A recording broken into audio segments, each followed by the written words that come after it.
tokoh masyarakat, pimpinan, anggota. Audiensi dan dialog ini dihadiri oleh Bupati dan Sekretaris Daerah Muara Enim, hadir pula OPD dan FKVD, Ketua Dewan Pers, Sekretaris PWI Sumatera Selatan, serta seluruh jurnalis yang bertugas di Kabupaten Muara Enim.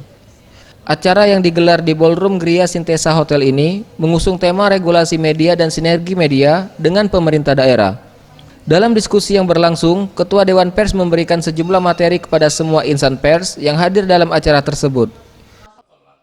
Bupati Muara Enim Ahmad Yani menjelaskan, kegiatan tersebut bertujuan untuk menciptakan hubungan kerjasama yang baik antara pemerintah daerah dan media, sehingga informasi terkait program pembangunan yang dilaksanakan dapat disampaikan kepada masyarakat.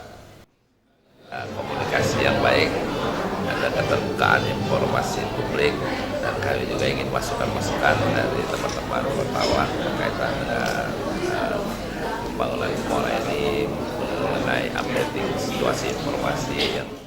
Sementara itu, Ketua Dewan Pers, Yosep Adi Prasetyo, meminta agar wartawan harus mengikuti proses perkembangan zaman dengan cara meningkatkan profesionalitas, meningkatkan pengetahuan dan penguasaan tentang peralatan, serta meningkatkan produk jurnalisme. Dari wartawan sekarang harus mengikuti proses perubahan zaman ini, antara lain dengan meningkatkan profesionalitas, meningkatkan penguasaan dan pengetahuan tentang peralatan.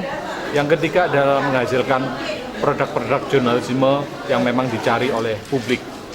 Zulfikri, Sriwijaya TV.